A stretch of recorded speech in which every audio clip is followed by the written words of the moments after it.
अब बात करेंगे सनराइजर्स हैदराबाद के बारे में। एक ऐसी टीम जिसका ज्यादा हो हल्ला नहीं होता है, लेकिन ये टीम आईपीएल में निरंतरता के साथ परफॉर्मेंस करती है। अगर मैं बात करूं तो पिछले 5 सीजन से लगातार ये टीम प्लेऑफ्स में जा रही है। लेकिन एक बात और भी कहना चाहूंगा कि अगर मुंबई इंडियंस जैसी टीम का, जिसकी आज बात मैं करूंगा, लेकिन अगर मुंबई इंडियंस जैसी संतुलित टीम को अगर कोई टीम टक्कर दे सकती है तो वो टीम है सनराइजर्स हैदराबाद। अब शुरुआत करूंगा दोस्तों सनराइजर्स हैदराबाद की, तो 2016 में ये टीम चैंपियन बनी थी और डेविड वार्नर फिलहाल इस टीम के कप्तान है। इस सीजन वो कप्तानी करेंगे। अब इस टीम का दोस्तों मैं आपको बताऊं तो पहले ये टीम नहीं थी, लेकिन 2013 में ये टीम आई और जल्दी से मैं आपको बताना चाहूंगा कि पिछले सीजन ये टीम 3rd पोजीशन पर रही थी।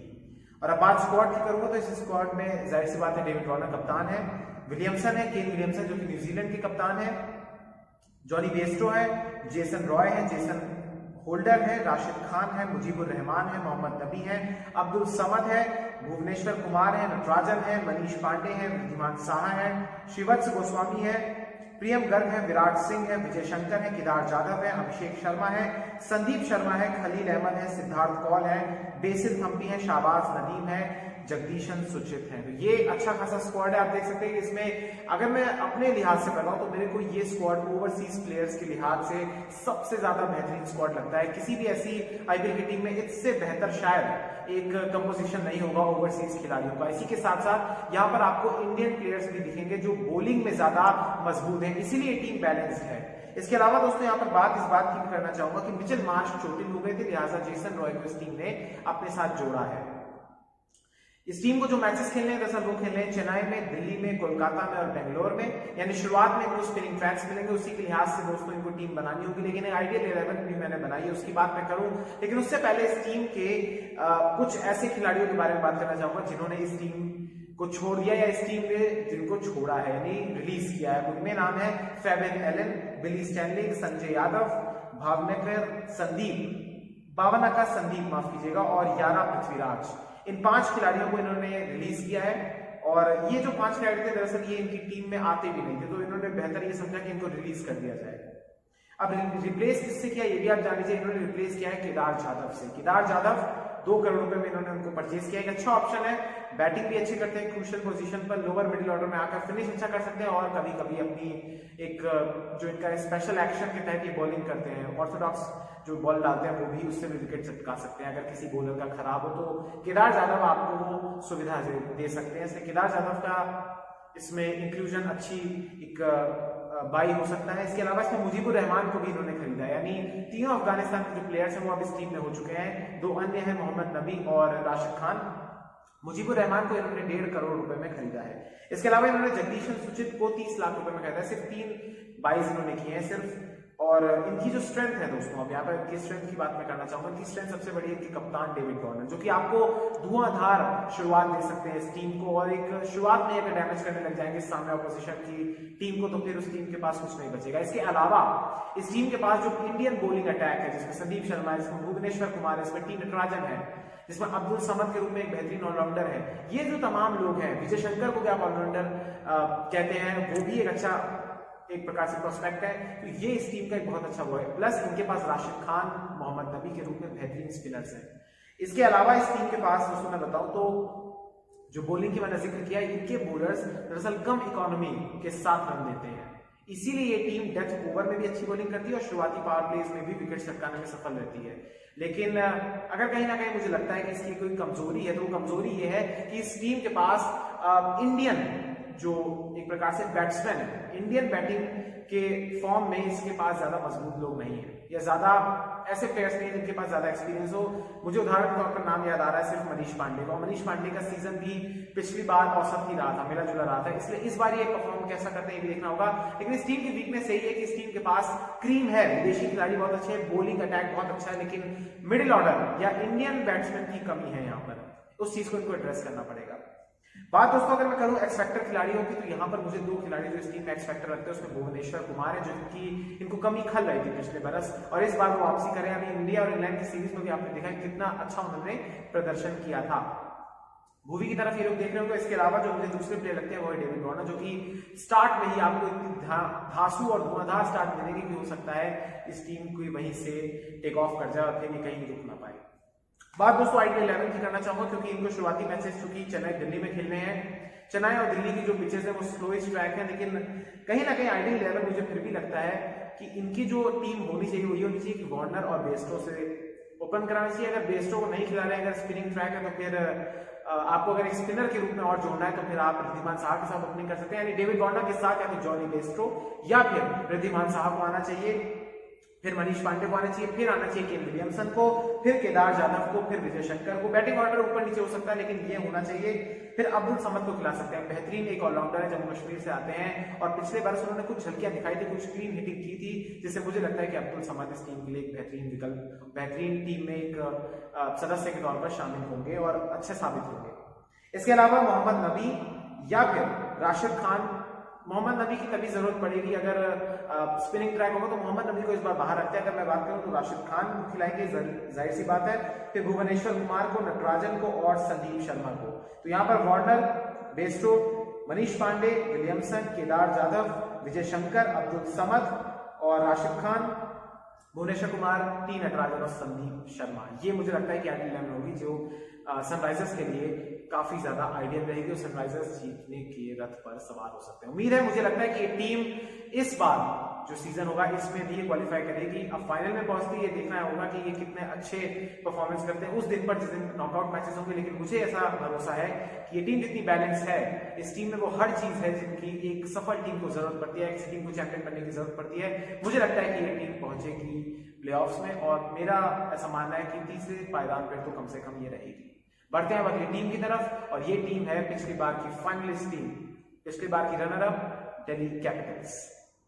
तो दिल्ली कैपिटल्स को दोस्तों इस बार मिल गया है अपना नया कप्तान, यानी ऋषभ पंत इस बार इस सीजन में दिल्ली कैपिटल्स की कप्तानी करेंगे। क्यों? क्योंकि श्रेयस अय्यर को चोट लग गई है और उनकी सर्जरी होगी, इसलिए श्रेयस अय्यर की अनुपस्थिति में इस बार ऋषभ पंत कप्तानी करेंगे। यानी युवा भारत के बल्लेबाज, विकेटकीपर बल्लेबाज भारतीय टीम के भी एक अहम सदस्य ऑस्ट्रेलिया दौरे के बाद शानदार फॉर्म में चल रहे ऋषभ पंत अब इस टीम की कप्तानी करेंगे। दिल्ली का प्रदर्शन पिछले बरस तो था ही औसम, लेकिन उससे पहले भी औसम रहा है। 2019 में जब श्रेयस अय्यर ने कप्तानी संभाली थी तो उसके बाद से, या 2018 के जब उन्होंने मध्य में संभाली थी बीच सीजन, उसके बाद 2019 में उन्होंने कंटिन्यू किया, 2020 में किया, 2019 और 20 में टीम ने अच्छा प्रदर्शन किया। 19 में ये टीम कम से कम नहीं तो 2013 के बाद से, अगर मुझे याद आ रहा है, मैं रिकॉल कर पा रहा हूं, तो प्लेऑफ्स में पहुंची थी और 2020 में माफ कीजिएगा, पिछले बरस इस टीम ने फाइनल खेला था जहां पर इसको मुंबई के हाथों शिकस्त हुई थी।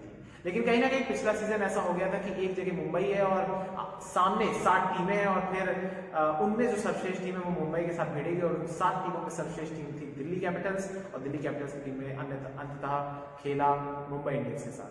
अब बात दूसरे इनकी स्क्वाड की करते हैं, क्योंकि टीम कभी खिताब नहीं जीत पाई, लेकिन इस बार ये बैलेंस लग रही है। इनका फोकस ज्यादातर अपने कोर को मेंटेन करने में और इंडियन कोर को मेंटेन करने में, जिसमें कहीं काफी हद तक सफल भी साबित हुई है। One of the balance teams है और आज जिन 3 टीमों की मैं बात कर रहा हूं पिछले पॉइंट्स टेबल के आधार पर पिछले साल के, वो तीनों टीमें में आपको बैलेंस जरूर दिखेगा, इसलिए टॉप की टीम्स रहेगी। तो बिना किसी देरी के शुरुआत करूंगा स्क्वाड के साथ। इनके पास ऋषभ पंत है कप्तान, शिखर धवन है, पृथ्वी शॉ है, कगिसो रबाडा है, अमरीश नौरखिया है, अजिंक्य रहाणे है, ईशांत शर्मा है, स्टीव स्मिथ है, शिमरन हेटमायर है, सैम बिलिंग्स है, विष्णु विनोद है, मार्कस स्टोइनिस है, अक्षर पटेल है, रविचंद्रन अश्विन है, क्रिस वोक्स है, टॉम करन है, ललित यादव है, उमेश यादव है, अमित मिश्रा है, प्रवीण दुबे, आवेश खान, रिपल पटेल, लुकमान मेरीवाला और एम सिद्धार्थ। तो एक अच्छा बैलेंस स्क्वाड लग रहा है इनका। इसके अलावा इन्होंने ऑक्शन में जिन प्लेयर्स को खरीदा उनमें भी आप जान लीजिए, इनके पास इन्होंने स्टीव स्मिथ को खरीदा है, राजस्थान के पूर्व कप्तान, अब यहां से खेलते हुए आपको देख सकते हैं। स्टीव स्मिथ को 2.2 करोड़ में खरीदा है, उमेश यादव को 1 करोड़ रुपए में खरीदा है, सैम बिलिंग्स को 2 करोड़ में खरीदा है, टॉम करन को 5 करोड़ 25 लाख रुपए में खरीदा है, लुकमान मेरीवाला, रिपल पटेल, विष्णु विनोद और एम सिद्धार्थ को 20 लाख रुपए में खरीदा है, 20-20 लाख रुपए में। इन्होंने जिन लोगों को रिलीज किया उसमें एलेक्स कैरी है, जेसन रॉय है, मोहित शर्मा है, संदीप लंगशने है, कीमो पॉल और तुषार देशपांडे है। दोस्तों मुझे लगता है कि इस टीम का जो आइडियल 11 होगा, आइडियल 11 इस टीम की होनी चाहिए Shikhar Dhawan, Prithvi Shaw, Ajinkya Rahane, Rishabh Pant, Marcus Stoinis, Shimron Hetmyer, Ravichandran Ashwin, Axar Patel, Ishant Sharma, Anrich Nortje और कगिसो रबाडा। ये टीम चेन्नई, मुंबई, अहमदाबाद और कोलकाता में मैचेस खेलेगी। शुरुआत में चेन्नई में इनका होगा जो कि स्लो ट्रैक मुझे लग रहा है, क्योंकि कल भी जो आईपीएल का मैच हुआ उसमें भी आप देख सकते हैं कि कितना स्लोइश ट्रैक था जो पहला आईपीएल का मैच था। इसके अलावा मुंबई में इनको अच्छा एक वहां पर रन स्टैब्लिश करने का मौका मिलेगा, वहां पर ज्यादा रन बनेंगे। फिर अहमदाबाद और कोलकाता में वहां पर भी ज्यादा रन बनने के चांसेस है। तो इस टीम में मुझे लगता है ये बैलेंस टीम है। शिखर धवन पृथ्वी शॉ से बहुत ज्यादा उम्मीद रहेंगी। शिखर धवन जैसा कि आप जानते हैं कि पिछले बार उन्होंने 2 शतक लगाए थे, इस बार भी उनसे उम्मीद है और T20 टीम में उनको अगर अपनी जगह भी पक्की करनी है तो यहाँ पर प्रदर्शन अच्छा करना होगा। पृथ्वी शॉ के लिए भी सेम चीज अप्लाई करती है क्योंकि उन्हें भी फॉर्म चाहिए। अभी उन्होंने डोमेस्टिक क्रिकेट में बहुत ही शानदार बैटिंग करी है, उसी को ये कंटिन्यू करना चाहेंगे। इसके अलावा अजिंक्य रहाणे इनके पास एक अच्छा ऑप्शन है, तीसरे स्थान पर आ सकते हैं या फिर स्टीव स्मिथ को भी ये खिला सकते हैं अगर ये चाहे, लेकिन मुझे लगता है पहले इनको अजिंक्य रहाणे के साथ जाना चाहिए। फिर ऋषभ पंत, शिमरन हेटमायर और मार्कस स्टोइनिस के रूप में ऊपर नीचे लोग कर सकते हैं, लेकिन ये 3 फिनिशर्स बेहतरीन फिनिशर है। ऋषभ पंत अलग से मैं जिक्र करूंगा क्योंकि ये इस समय ये खिलाड़ी अनबीटेबल है, अनस्टॉपेबल है। मार्कस स्टोइनिस भी अपनी बॉलिंग से काफी ओवर दे सकते हैं और फिर शिमरन हेटमायर भी हैं जो कि क्लीन हिटिंग करते हैं। मार्कस स्टोइनिस भी क्लीन हिटिंग करते हैं। फिर इनके पास अश्विन और अक्षर के रूप में अच्छे और बेहतरीन स्पिनिंग ऑलराउंडर्स हैं, जो हमारी भारतीय टीम में भी आपने देखा कि टेस्ट क्रिकेट में कितना अच्छे तरीके से दोनों ने, एक ने 32 विकेट लिए थे और एक ने शायद 27 या 30 विकेट लिए थे। तो शानदार दोनों कॉम्बिनेशन बैठते हैं, दोनों बैटिंग भी कर लेते हैं डाउन दी ऑर्डर। फिर ईशान नौरखिया और रबाडा के रूप में अच्छे बॉलर्स भी हैं इनके पास। रबाडा और नौरखिया इस टूर्नामेंट में अगर मुंबई के बाद में या मुंबई के साथ ही मैं अगर कहूं तो ये टीम भी खड़ी होती है जिनका बॉलिंग अटैक बहुत ही मजबूत है। प्लस इनके पास इस बार इंडियन ऑप्शन भी मजबूत है, इनके पास ईशांत शर्मा है या फिर ये उमेश यादव को भी खिला सकते हैं, तो ये भी एक अच्छा ऑप्शन इनके पास प्रोस्पेक्ट आ चुका है। इसके अलावा बात यहाँ पे ये भी करनी जरूरी है दोस्तों, इनकी स्ट्रेंथ है, इनकी स्ट्रेंथ सबसे बड़ी ऋषभ पंत है, इनकी स्ट्रेंथ सबसे बड़ी मार्कस स्टोइनिस है, इनकी स्ट्रेंथ सबसे बड़ी हेटमायर है, इनकी स्ट्रेंथ सबसे बड़ी शिखर धवन है, पृथ्वी शॉ है। यानी इंडियन को, यानी आप सोचिए 500 से ज्यादा रन बनाने वाला श्रेयस अय्यर जो इनके कप्तान थे वो इस बार टूर्नामेंट से बाहर, लेकिन इस टीम को कभी नहीं खलेगी क्योंकि इस टीम के पास बहुत ही अच्छे लोग हैं। यानी ये टीम अब प्रिपेयर है कि इस बार भी ये एक अच्छी कंपटीशन देगी, अच्छी टक्कर देगी। मुझे मेरे एक जो कमी मुझे लगती है वो कहीं ना कहीं कमी ये लगती है कि आखिर इनके पास कमी, आप इसको कह सकते हैं या स्वीट एक हेडेक कह सकते हैं कि इस टीम के पास दरअसल प्लेंटी ऑफ ऑप्शंस है, यानी एक हेडेक ऑफ प्लेंटीनेस है, यानी कहीं ना कहीं इनको नहीं समझ में आता कि किस समय किस खिलाड़ी को खिलाएं। प्लस अगर इस टीम में जो थोड़ी बहुत भी अगर लूप होल्स हैं अगर वो दूर हो जाते हैं तो ये टीम बहुत ही सफल टीम साबित होगी, मुझे ऐसा लगता है। स्ट्रेंथ बहुत सारी है, वीकनेसेस नहीं है, क्योंकि टॉप टीम्स की ज्यादातर विकेट वीकनेसेस नहीं होती है, ये लोग अपना समय समय पर दूर करते हैं। प्रदर्शन की बात है, प्रदर्शन उस दिन कैसा रहता है किस खिलाड़ी का डिपेंड करता है, लेकिन मुझे लगता है ये टीम इस बार भी प्लेऑफ्स में जाएगी और उम्मीद करते हैं कि चैंपियनशिप को उठाए, क्योंकि अगर ट्रेंड देखें तो 19 में प्लेऑफ में किए, फिर 20 में आ गए फाइनल में, और इस बार हो सकता है कि ट्रॉफी जीत ले, लेकिन ये तो इनकी परफॉर्मेंस पूरा टूर्नामेंट थ्रू आउट देखा जाएगा। लेकिन ये अच्छी टीम है, बैलेंस टीम है और उम्मीद है कि ये टीम अच्छा करेगी। अब इसी के साथ दोस्तों बढ़ते हैं अगली टीम की तरफ और वो है इस आईपीएल की सर्वश्रेष्ठ टीम और डिफेंडिंग चैंपियंस मुंबई इंडियंस। दोस्तों दिल्ली कैपिटल्स की मैं एक की players to watch out for बताना भूल गया था, इसके लिए मैं माफी चाहूंगा। इसको इस सेगमेंट में जोड़ रहा हूँ। दिल्ली कैपिटल्स की तरफ से जो की प्लेयर्स होंगे यानी उनके जो एक्स फैक्टर होंगे, मुझे लगता है ऋषभ पंत होंगे और होंगे उनके साथ कगिसो रबाडा। इन दोनों का परफॉर्मेंस दिल्ली को काफी हद तक अफेक्ट करेगा। मेरा ऐसा मानना है कि ऋषभ पंत इस बार बहुत अच्छा फिनिश करेंगे, मे बी टॉप स्कोरर्स भी हो सकते हैं दिल्ली की तरफ से, और इसी के साथ साथ रबाडा दिल्ली की तरफ से कम सबसे ज्यादा विकेट टेकर होंगे और टॉप 5 में वो जरूर स्थान बनाएंगे। अब बढ़ते हैं मुंबई इंडियंस की तरफ। मुंबई इंडियंस यानी दोस्तों 5 बार की चैंपियन, 2013, 2015, 2017, 19 और 20 डिफेंडिंग चैंपियन मुंबई इंडियंस इस टूर्नामेंट की नहीं बल्कि मेरा ऐसा मानना है पूरे T20 जहां जहां भी खेला जाता है उसकी वन ऑफ द सर्वश्रेष्ठ टीम्स में से एक है, और एक ऐसी टीम जिसके पास वीकनेस के रूप में ज्यादा आपको पॉइंट्स नहीं मिलेंगे। मुझे तो कोई नहीं मिला, मैं सच आपको बता रहा हूँ। इस टीम के पास बैलेंस है, इस टीम के पास इंडियन कोर अच्छा है, इस टीम के पास बॉलिंग अच्छी है, इस टीम के पास ऑलराउंडर्स का एक बहुत अच्छा जमावड़ा है, इस टीम की फील्डिंग अच्छी है, ये टीम सर्वश्रेष्ठ टीम है। हालांकि एक बात ये भी है कि पहला मैच ये हारे, लेकिन उस मैच को कितना क्लोजली हारे, आखिरी गेम तक वो मैच के आरसीबी के खिलाफ था, लेकिन मुंबई इंडियंस की तरफ हमेशा देख रहे हैं और रिकॉर्ड भी इनके साथ जुड़ा है कि कभी भी आईपीएल का पहला मैच नहीं जीते 2013 के बाद से।